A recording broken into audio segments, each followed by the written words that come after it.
Welcome to पाठशाला arts classes. मैं Satyendra sir पाठशाला आर्ट्स क्लासेज के क्रैश कोर्स सीरीज में आप लोग के लिए लेके आ गया हूं।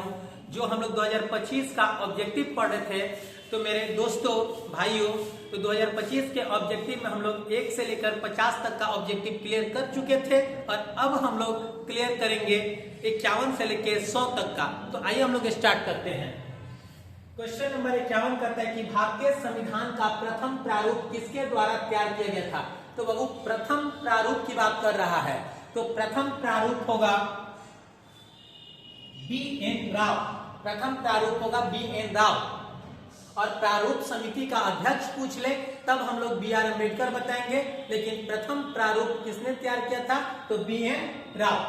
नेक्स्ट क्वेश्चन है संविधान के मूल रूप में कितने अनुच्छेद हैं। तो संविधान के मूल रूप में, जब संविधान हमारा बना था उस मूल रूप में संविधान में कुल अनुच्छेदों की संख्या 395 है।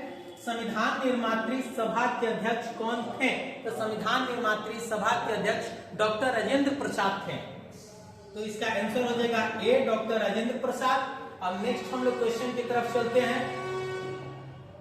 नेक्स्ट बाबू हम लोग का क्वेश्चन है निम्नलिखित में से कौन राज्य का सबसे महत्वपूर्ण तत्व है। तो एक राज्य होने के लिए सबसे पहले एक क्षेत्र जरूरी है और दूसरा नंबर उसकी संप्रभुता जरूरी है। तो इसका आंसर हो जाएगा संप्रभुता। किसी को राज्य बनने के लिए उसकी संप्रभुता पहले जरूरी है। राजधानी जरूरी नहीं है, झंडा जरूरी नहीं है, परंपराएं जरूरी नहीं है, लेकिन संप्रभुता जरूरी है, क्षेत्र जरूरी है। नेक्स्ट क्वेश्चन हम लोग देखते हैं 55। निम्नलिखित में से राष्ट्रपति किसको नियुक्त करते हैं। तो राष्ट्रपति बाबू भारत के महान्यायवादी को, भारत के महानियंत्रक लेखा परीक्षक को, राज्यपाल को। तो इसका आंसर हो जाएगा इनमें से सभी। नेक्स्ट है निम्न में से कौन भारतीय गणतंत्र का प्रमुख है। तो भारतीय गणतंत्र का प्रमुख जो है हमारे राष्ट्रपति होते हैं। तो इसका आंसर हो जाएगा राष्ट्रपति, प्रेसिडेंट। नेक्स्ट क्वेश्चन की तरफ हम लोग बढ़ते हैं। हम लोग का नेक्स्ट क्वेश्चन है बाबू बिहार में लोकसभा की कितनी सीटें हैं। तो बिहार में लोकसभा की कुल सीटों की संख्या 40 और लोकसभा की कुल सीटों की संख्या 40 और विधानसभा की कुल सीटों की संख्या 243 है। नेक्स्ट हम लोग देखते हैं लोकसभा की प्रथम महिला अध्यक्ष कौन है। तो लोकसभा की प्रथम महिला अध्यक्ष कौन थी होना चाहिए क्वेश्चन। तो इसका आंसर हो जाएगा बी, मीरा कुमार, जो अपने बिहार की ही है।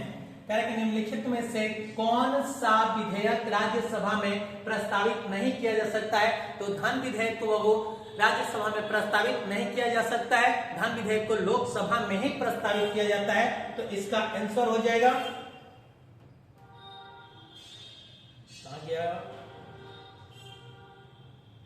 हाँ, तो इसका आंसर हो जाएगा धन विधेयक, आंसर नंबर सी। अब नेक्स्ट हम लोग देखते हैं। नेक्स्ट हो जाएगा कि संविधान की व्याख्या करने का अधिकार किसे है। तो संविधान की व्याख्या करने का अधिकार बाबू मेरे जब है तो सर्वोच्च न्यायालय के न्यायाधीशों को है। तो इसका आंसर हो जाएगा सर्वोच्च न्यायालय। करें कि निम्नलिखित में से भारत का मालदीव में रणनीतिक हित का प्रमुख कारण कौन है। तो रणनीतिक हित का मुख्य कारक है कि हिंद महासागर में भारत की समुद्री सुरक्षा। नेक्स्ट क्वेश्चन है कि यूरोप के साथ रणनीतिक गठबंधन, सॉरी ये क्वेश्चन नहीं है, कह रहे कि हाल ही में भारत और मालदीव के संबंधों को प्रभावित करने वाला प्रमुख कारक कौन है। तो भारत और मालदीव के संबंधों को प्रभावित करने वाले जो कारक है वो है वहां पे हमारे सैनिक की उपस्थिति। तो मालदीव में भारतीय सैनिकों की उपस्थिति। नेक्स्ट क्वेश्चन की तरफ हम लोग बढ़ते हैं। नेक्स्ट क्वेश्चन है कि निम्न में से कौन सार्क के सदस्य नहीं है। तो निम्न में से भूटान जो है वो सार्क का सदस्य है, मालदीव सार्क का सदस्य है, श्रीलंका सार्क का सदस्य है, और नहीं का बात कर रहे हैं तो इसका मतलब हमारा आंसर होगा म्यांमार। म्यांमार जो है सार्क का सदस्य नहीं है। नेक्स्ट क्वेश्चन है कि भारत और चीन की लड़ाई कब हुई थी। तो भारत और चीन के बीच इंडो चाइना वॉर कब हुआ था। तो 1962 इसका आंसर हो जाएगा ऑप्शन नंबर बी। यूरो क्या है। तो यूरो बाबू यूरोपियन संघ की एक मुद्रा है और इसका आंसर हो जाएगा से। नेक्स्ट अभी हम लोग बढ़ते हैं। नेक्स्ट है मैकमोहन रेखा कहां स्थित है? तो मैकमोहन रेखा वो अरुणाचल प्रदेश में स्थित है। और नेक्स्ट है कि भूमंडलीयकरण किस विचारधारा पर आधारित है? तो भूमंडलीयकरण वो उदारवाद की विचारधारा पर आधारित है, लिबरलाइजेशन पर। नेक्स्ट हम लोग का क्वेश्चन है, एशिया का कौन सा देश G7 का सदस्य है? तो एशिया का कौन सा देश जो है G7 का सदस्य है? तो इसका आंसर हो जाएगा जापान। वैसे बाबू मेरे बता दें कि G7 के सदस्य कौन कौन है। तो सबसे ऊपर हम लोग जाते हैं कनाडा, USA, ब्रिटेन, उसके बाद हम लोग देते हैं फ्रांस, उसके बाद जर्मनी और इटली और उसके बाद जापान है। और जापान एशिया में आता है, क्योंकि इसका आंसर होगा एशिया। नेक्स्ट है, अच्छा ये हो गया।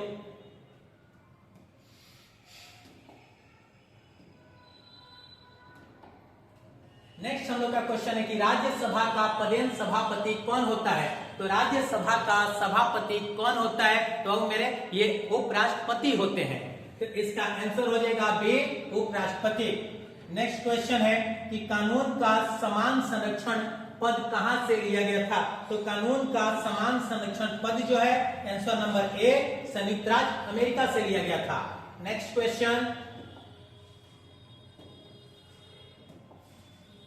नेक्स्ट हम लोग का है कि संविधान संशोधन विधेयक संसद के किस सदन में प्रस्तुत किया जा सकता है? संविधान संशोधन विधेयक संसद के किस सदन में प्रस्तुत किया जा सकता है? तो लोकसभा और राज्यसभा दोनों में प्रस्तुत किया जाता है। तो इसका आंसर हो जाएगा ए तथा बी दोनों। ऑप्शन नंबर सी, संविधान का 126 संविधान संशोधन संबंधित है। तो संविधान का 106 नंबर का संशोधन किससे संबंधित है? तो संविधान का 106 नंबर का संशोधन जो है वो महिलाओं को लोकसभा और विधानसभा में आरक्षण से संबंधित है। इसके अंतर्गत 33% जो है आरक्षण दिया गया था। कि नेक्स्ट क्वेश्चन है कि संविधान के किस भाग में केंद्र राज्य संबंध का वर्णन किया गया है? तो संविधान के 11 नंबर भाग में जो है इसका वर्णन किया गया है। इसका आंसर होगा सी। नेक्स्ट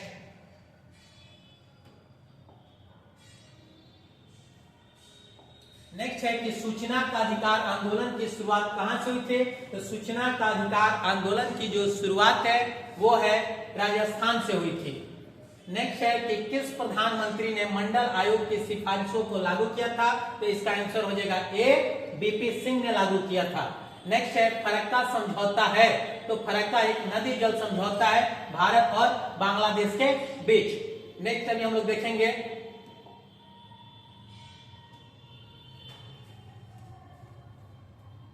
नेक्स्ट है कि प्रथम अन्य पिछड़ा आयोग का अध्यक्ष कौन था? तो प्रथम अन्य पिछड़ा आयोग का अध्यक्ष जो थे वो काका कालेलकर थे। तरह की भारतीय संसद में महिलाओं के लिए कितने प्रतिशत आरक्षण आरक्षित करने का निर्णय लिया गया है? तो भारतीय संसद में महिलाओं के लिए 33% आरक्षण के लिए घोषणा की गई है। इसका आंसर हो जाएगा सी। बीट विधेयक को राज्यसभा कितने दिनों के लिए रोक के रख सकती है? तो बीट विधेयक को राज्यसभा जो है टोटल 14 दिनों के लिए रोक के रख सकती है। तो इसका आंसर हो जाएगा सी। अब हम लोग का नेक्स्ट क्वेश्चन है, नेक्स्ट क्वेश्चन है कि बिहार में पंचायतों में महिलाओं को 50% आरक्षण कब दी गई थी? तो बिहार में महिलाओं को 50% आरक्षण 2005 से दी गई थी। तो इसका आंसर हो जाएगा ए, 2005। कारण कि भारतीय संविधान की प्रस्तावना में संशोधन किया गया था। तो भारतीय संविधान की प्रस्तावना में प्रियम्बल में संशोधन ऑप्शन नंबर बी 42वें संविधान संशोधन के तहत किया गया था। नेक्स्ट क्वेश्चन है कि समवर्ती सूची में कुल कितने विषय हैं? वो सूचियों की संख्या टोटल 3 होती है, समवर्ती सूची, राज्य सूची और संघ सूची। तो समवर्ती सूची में कुल सूचियों की संख्या जो होती है option number B 52। Next question है, नेक्स्ट क्वेश्चन है भारतीय संविधान को अपनाया गया था। तो भारतीय संविधान को हमारी संसद के द्वारा अपनाया गया था। Answer number 6। किसी भी राज्य में राष्ट्रपति शासन की अवधि को बढ़ाया जा सकता है अधिकतम। किसी भी राज्य में राष्ट्रपति शासन को अधिकतम कितने दिनों के लिए बढ़ाया जाता है? तो बाबू मेरे इसका आंसर होगा 3 साल। तो इसका आंसर होगा से 3 सालों तक। कह रहे कि भारत के राष्ट्रपति को उनके पद से हटाया जा सकता है। तो भारत के राष्ट्रपति को उनके पद से हटाया जा सकता है संसद के द्वारा, महाभियोग की प्रक्रिया के द्वारा। संसद ही हटा सकती है।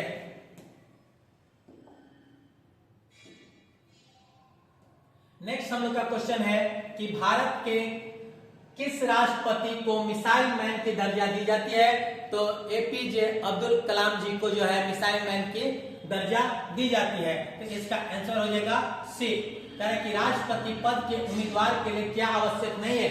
तो वह मेरे राष्ट्रपति पद के उम्मीदवार के लिए 35 वर्ष आयु जरूरी है, भारत का नागरिक हो जरूरी है, कम से कम स्नातक हो। तो इसका आंसर हो जाएगा सी, कम से कम स्नातक की डिग्री हो, ये जरूरी नहीं है।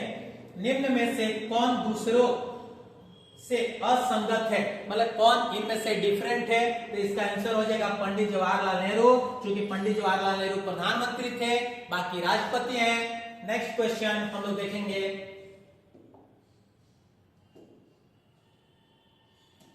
नेक्स्ट क्वेश्चन है कि योजना आयोग के प्रथम अध्यक्ष कौन थे? तो वह मेरे भारत के प्रथम प्रधानमंत्री कौन बने थे? तो पंडित जवाहरलाल नेहरू। तो योजना आयोग के जो अध्यक्ष होते हैं प्रधानमंत्री होते हैं, इसलिए इसका आंसर हो जाएगा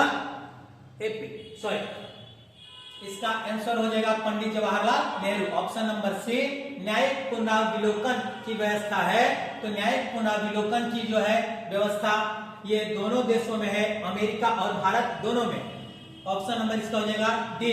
निम्न में से कौन सा सैन्य संगठन पश्चिमी गुट के द्वारा नहीं बनाया गया? तो पश्चिमी गुट के द्वारा कौन सा सैन्य संगठन नहीं बनाया गया? तो वर्सा पैक्ट, ये पूर्वी गुट के द्वारा बनाया गया। अब हम लोग देखेंगे नेक्स्ट क्वेश्चन। नेक्स्ट क्वेश्चन है कि नाटो का मतलब क्या है? तो नाटो का मतलब है North Atlantic Treaty organisation.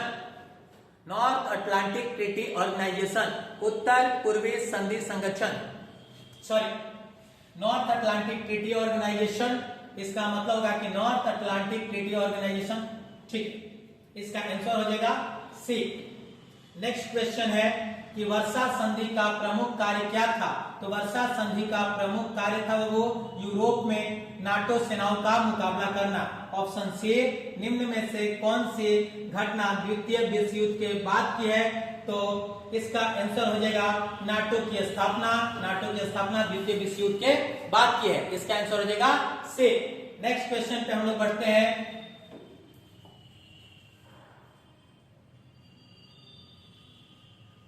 Next question है कि निम्न में से कौन भारत की विदेश नीति का मुख्य आधार नहीं है? तो वो मेरे भारत की विदेश नीति का मुख्य आधार जो है वो अर्थव्यवस्था का उदारीकरण को बढ़ावा देना यही नहीं है। तो इसका आंसर हो जाएगा डी। चूंकि तेज गति से आर्थिक विकास है, क्षेत्रीय अखंडता है, संप्रभुता है, लेकिन ये वाला नहीं है, इसलिए इसका आंसर हो जाएगा डी। कह रहे कि पंचशील समझौता में किन दो देशों ने हस्ताक्षर किया? तो पंचशील समझौता में भारत और चीन, इन दोनों देशों ने हस्ताक्षर किया। तो इसका आंसर हो जाएगा पंचशील वाला, भारत और चीन बी। कह रहे कि वर्सा पैक्ट किस संगठन को प्रतिकार के रूप में किया गया था? तो वर्सा संगठन किसके प्रतिकार के रूप में किया गया था? तो इसका आंसर हो जाएगा बी, नाटो के लिए। नेक्स्ट क्वेश्चन हम लोग देखेंगे।